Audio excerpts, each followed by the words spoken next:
నమస్తే అమ్మా. నమస్తే అమ్మా. ఆడపిల్ల పెళ్ళైన తర్వాత కంపల్సరిగా ఇంటి పేరుని మార్చుకోవాలా? అవసరం లేదు. ఎలా? ఇంటి పేరు వేరు, గోత్రం వేరు. పెళ్ళయిన తర్వాత గోత్రం మారుతుంది, తప్పనిసరిగా మారుతుంది. అందుకు గోత్రానికి సంబంధించిన మార్పు ఉంది కానీ ఇంటి పేరు మార్చుకోవాల్సినంతటి అవసరం ఏమీ లేదమ్మా. ఇంటి పేర్లన్నవి ఒక గుర్తింపు కోసం. ఉదాహరణకి రామారావు అని పేరు ఉందనుకో, రామారావుల గ్రామంలో 10 మంది ఉండొచ్చు, లేదా ఒక కార్యాలయంలో పనిచేసేవాళ్ళు 10 మంది ఉండొచ్చు.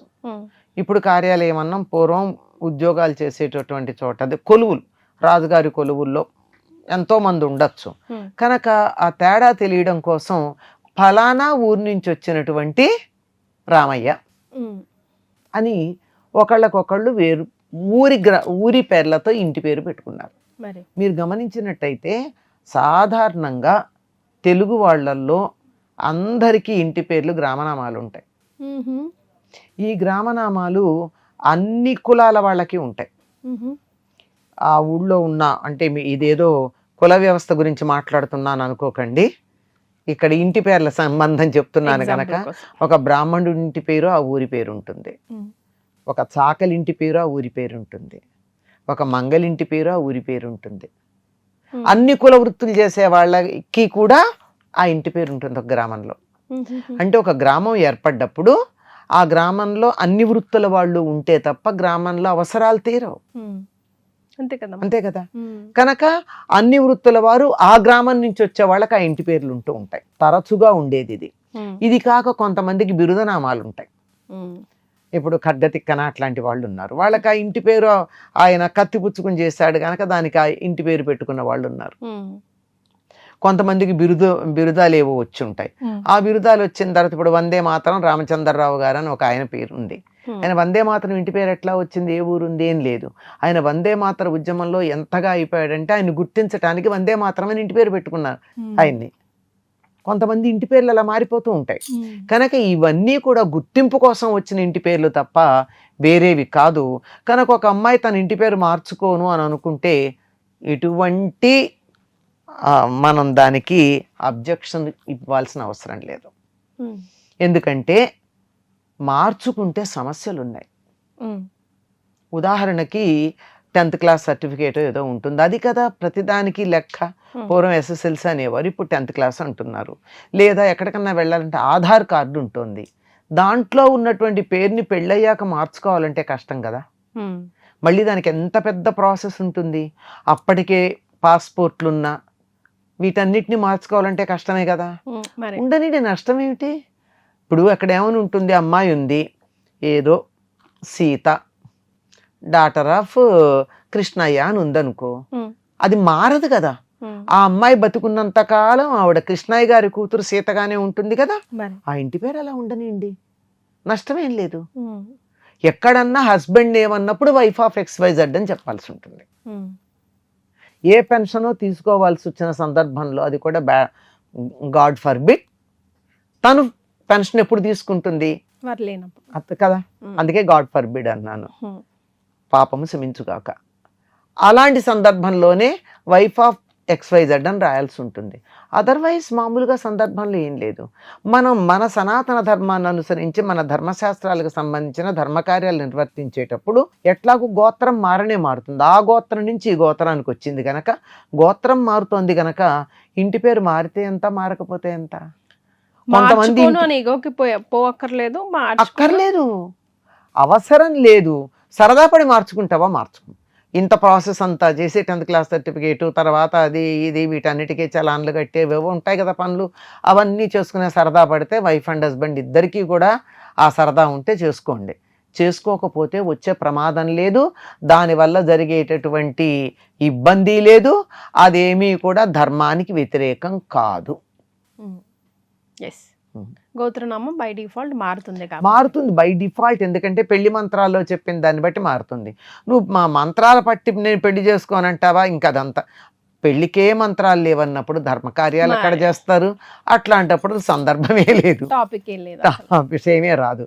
కనుక అప్పుడు మారుతుంది. కనుక గోత్రం మారుతుందే కానీ ఇంటి పేరు ఏంటంటే రామయ్య గారి అని ఇంటి పేరు ఉంది, మీకు తెలుసా? రామచంద్రుని అని ఇంటి పేరు ఉంది, తెలుసా?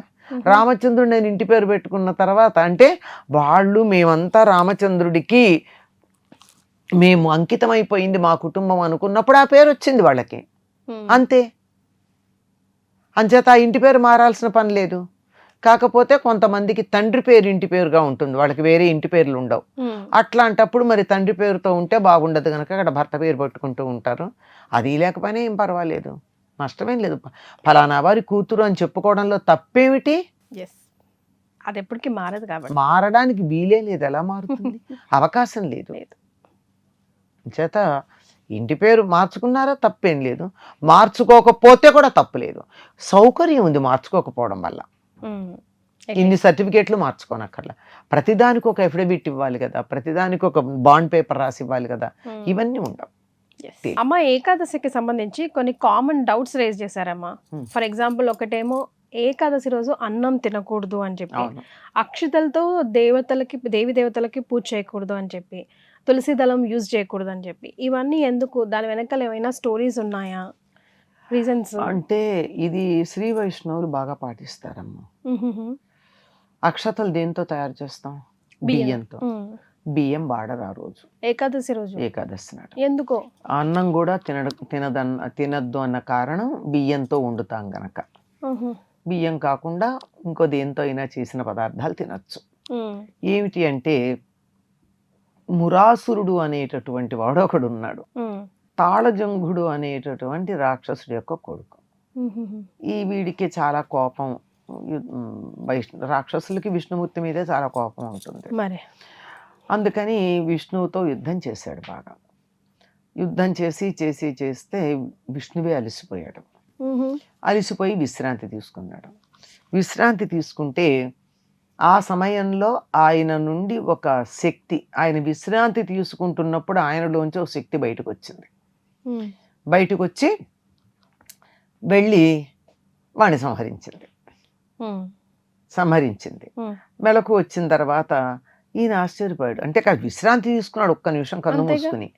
అప్పుడు బయటకు వచ్చిన తర్వాత నేనే చేశాను అని చెప్పింది. చెప్పి నేను ఏకాదశిని అని చెప్పింది. ఆవిడ పేరు ఏకాదశి అని చెప్పి నాకు ఈయన నుంచి ఉద్భవించింది ఆవిడ. నేను నీ నుండి ఉద్భవించాను, నీతోనే ఉండాలనుకుంటున్నాను. తిథులన్నింటిలో నేను నీకు ప్రీతి పాత్రంగా ఉండాలి. ఈనాడు నిన్ను అర్చించినటువంటి వారందరికీ కూడా నువ్వు ముక్తిని ప్రసాదించాలి అని విష్ణువుని కోరింది ఏకాదశి. అందువల్ల ఏకాదశి నాడు విష్ణువుని బాగా అర్చించటం అది ప్రధానం. ఆవిడ్ని చాలా ఆదరించాడు, చాలా ప్రీతిపాత్రురాలైంది ఏకాదశి. పైగా ఏకాదశికి ఇంకో పేరు కూడా ఉంది, హరివాసరము అని పేరు. హరివాసరం అంటే హరి అంటే విష్ణువు, విష్ణువుకు సంబంధించిన రోజు అంటే ఆ పేరుతో ప్రఖ్యాతి పొందాలని ఏకాదశికి ఆ పేరు వచ్చింది. ఈ మురాసురుడి యొక్క శక్తి వెళ్ళి ఎక్కడ దాక్కుంది అంటే బియ్యం గింజల్లో దాక్కుంది. అందుకని ఆ రోజు బియ్యంతో చేసిన పదార్థాలు తినడం కానీ, అక్షతలతో విష్ణువుని పూజించటం కానీ చెయ్యరు విష్ణు భక్తులైనటువంటి వారు. అది కారణం. అందుకని అన్నం వండిన పదార్థాలు కానీ, అసలు కొంతమంది అయితే అసలు వంట చేసి మనం వండే పదార్థం పొయ్యి మీద పెట్టి మంట పెట్టే పదార్థం ఏది తినరు, వండిన పదార్థం తినరు మోస్ట్లీ కదమ్మా. అవునమ్మా. బట్ ఎస్, అక్షతలతో బియ్యంతో చెయ్యరు, దాని వెనకాల ఈ స్టోరీ ఉందని మోస్ట్ ఆఫ్ ది పీపుల్ చాలా మందికి తెలియదు. ఎందుకంటే అక్షతలతో పూజ చేయకూడదు అంటారు. ఏమిటి విష్ణుమూర్తి వెంటనే ఒకటి అనేది ఏంటంటే అక్షతలతో పూజ చేయకూడదు అంటారు. అక్షతలతో పూజ చేయకూడదు కాదు, బియ్యంతో తయారు చేసిన అక్షతలతో ఏకాదశి నాడు పూజ చేయకూడదు విష్ణువుని. అమ్మవారికి కావాలంటే వేయచ్చు, శివుడికి కావాలంటే వేయచ్చు. కానీ ఎక్కువగా మనకు పూజ చేసేది లక్ష్మీనారాయణ పూజ మనకి ప్రధానంగా ఉంటుంది కనుక అక్షతలతో ఆ రోజు పూజ చేయకూడదు అంటారు. అక్షతలు అంటే క్షతము కానివి అని, అంటే నడుము విరగని బియ్యం గింజల్లో ఎక్కడా కూడా నూక ఉండకూడదు, విరిగి ఉండకూడదు. ఏ గింజకు ఆ గింజ పెద్దదిగా ఉండాలి. అటువంటి వాటితోనే అక్షతలు తయారు చేస్తారు.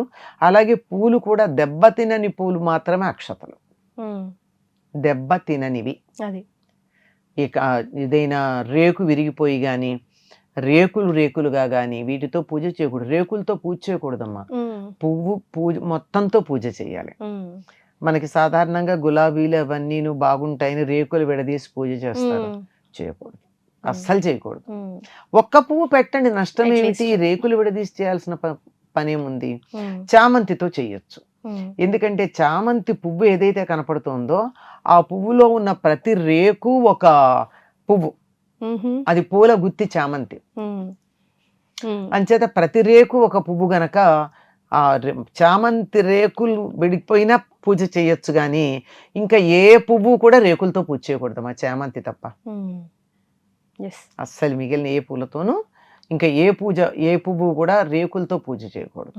తులసి దళం కూడా యూజ్ చేయొద్దు అంటారు కదా. తులసి దళం వాడొద్దని చెప్పే మాటలోనే స్వవచోవ్యాఘాతం అంటారు, అంటే సెల్ఫ్ కాంట్రడిక్షన్ కనపడుతుంది. మరి విష్ణువుకి నివేదన చేసేటప్పుడు నివేదన చేసే పదార్థం మీద కూడా ఒక తులసి దళం పెడతారు కదా. తర్వాత పూజలో ఎన్ని పువ్వులున్నా నిష్ప్రయోజనం, ఒక్క తులసి దళం లేకపోతే విష్ణువుకి అస్సలు పూజ చేసిన ఫలితమే ఉండదు. ఆ పూలన్నిటికీ కూడా విలువ కలగాలంటే ఒక తులసి దళం ఉండాలని చెప్తారు. తులసి దళానికి ఉన్నటువంటి పేర్లలో పుష్పసార, కృష్ణప్రియ ఇలాంటి నామాలు ఉన్నాయి. అంటే అన్ని పూల యొక్క సువాసన తులసి దళంలో ఉంటుందిట. పుష్పసార, అన్ని పుష్పాల సారం. అంటే ఒక్క తులసి దళం గనక దేవుడి దగ్గర పెట్టినట్టయితే మనకు ఉన్నటువంటి అన్ని రకాల పుష్పాలతోనూ పూజ చేసినట్టు. ఏకాదశి నాడు తులసి దళంతో పూజ చేయకపోతే ఎట్లా? దేవుడికి నివేదన చేయకుండా ఎట్లా కుదురుతుంది? మరి దీనికి ప్రత్యామ్నాయం ఏమిటి? ఎందుకు ఇట్లా చెప్పారు అంటే, ఒక శ్రీ వైష్ణవ పండితుడు చెప్పిన మాట ఏమిటంటే, ముందు రోజే తెచ్చుకోవాలట తులసి దళం. కానీ ముందు రోజు కోసిన తులసి దళం మర్నాటికి పనికిరాదు కదా, తీసేస్తాం కదా. ఆ విధంగా ముందు రోజు పనికొచ్చేది ఒక్క మారేడు దళమే కదా, పాచి అన్నది లేకుండా వాడేది. మరి ఇక్కడ దీంట్లో చిన్న సందేహమే నాకు కూడా ఉంటుంది. అంత సందేహాలకు ఎందుకు? దేవుడికి రోజు ఒక తులసి దళం అర్పిస్తాం కనుక తులసి చెట్టుకో నమస్కారం చేసుకుని ఒక తులసి దళం కోసి తీసుకుని పెడుతూ ఉంటాం, సరిపోతుంది. అమ్మ, ఈ ఏకాదశికి టాపిక్ కాకపోయినా నా మదిలో ఆ ప్రశ్న అయితే మెదులుతా ఉందమ్మా. శివకేశవులకి భేదం లేదంటాం కదా. అవునమ్మా. మరి శివయ్యకి ఎందుకు తులసి దళం పనికిరాదంటారు? పనికిరాదని ఎందుకన్నారమ్మా? ప్రధానం కాదనడానికి పనికిరాదనడానికి ఎంత తేడా ఉంది?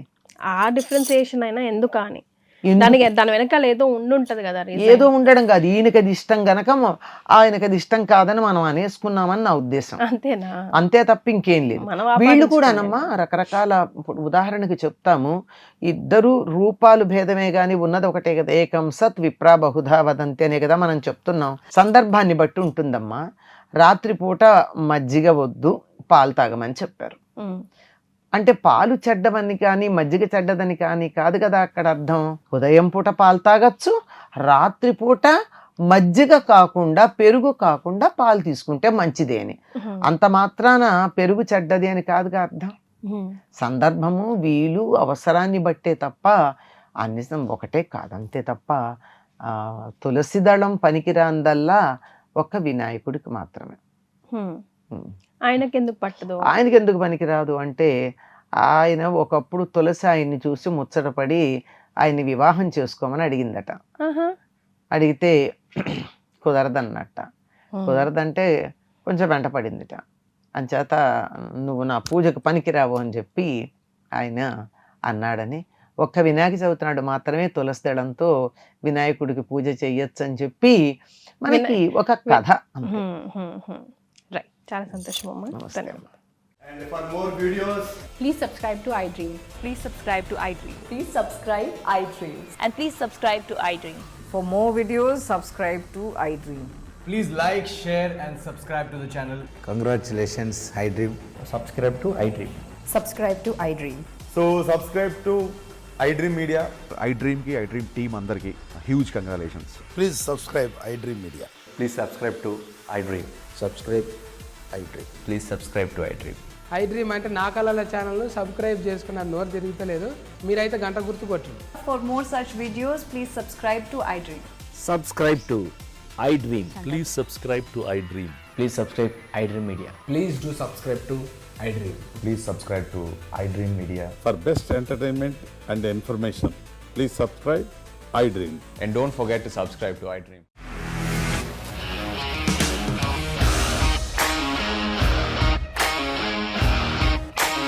ఇండస్ట్రీలో కమిట్మెంట్ ఇష్యూస్ వస్తే నీకు కూడా వచ్చినట్టు మార్నింగ్ తీసుకెళ్ళారంటే కొద్ది పడేసారు.